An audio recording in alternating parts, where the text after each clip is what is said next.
So much. ఇంత journey మా అందరికీ ఇంత ముందు రావడం కారణం మీరు, రవి గారు. And I'm very thankful to you Naveen గారు. థ్యాంక్ యూ అండి. Love you. నేను 100 సార్లు చెప్తాను, నేను లెక్కలు చెప్పాను కాబట్టి గురువునని. రాగా చెప్పాలంటే నా దగ్గర నేను నేర్చుకోలేదు.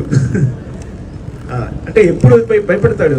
ఉప్పిన సినిమా జరిగేటప్పుడు కూడా విలన్ క్యారెక్టర్ ఎవరు అంటే విజయ్ సేతుపతి సార్ అంటాడు. విజయ్ సేతుపతి ఏం చేస్తాడు అంటారు, ఆయన ఏం చేస్తాడని. అంటే హీ డ్రీమ్స్ బిగ్ అనమాట. ఎప్పుడు బిగ్ బిగ్ బిగ్ అంటే కష్టపడి విజయ్ సేతుపతి మాట్లాడితే ఆయన కనీసం ఈ చిన్న సినిమా, చాలా చిన్న ప్రాజెక్టు చేస్తారో తెలియదు. అంటే ఎందుకు చెప్తానంటే తర్వాత వెళ్ళాం, నన్ను మాట్లాడేసరికి కన్విన్స్ అయిపోయాడు.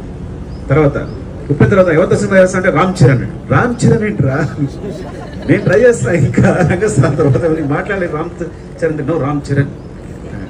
రామ్ చరణ్ ఓకే సరే, ఓకే రామ్ చరణ్ సరే మాట్లాడదాం అయితే. Okay next music A R Rahman. అరే నేనే థింక్ చేయలేదు, నేనే డ్రీమ్ చేయలేదు. ఏఆర్ రెహమాన్ గారు అంటే నువ్వు ఏఆర్ రెహమాన్ అంటే అసలు మాట్లాడము. నో సార్ అని వెళ్ళి మాట్లాడాము. సో ఈ కన్విన్సెస్ ది బిగ్ నమ్ true. Next heroine Jahnavi Kapoor. అంటే ఎట్లా ఉంటుందంటే ఒకటి. నెక్స్ట్ శివరాజ్ కుమార్. ఏం మాట్లాడినా చాలా బిగ్ ఉంటుంది.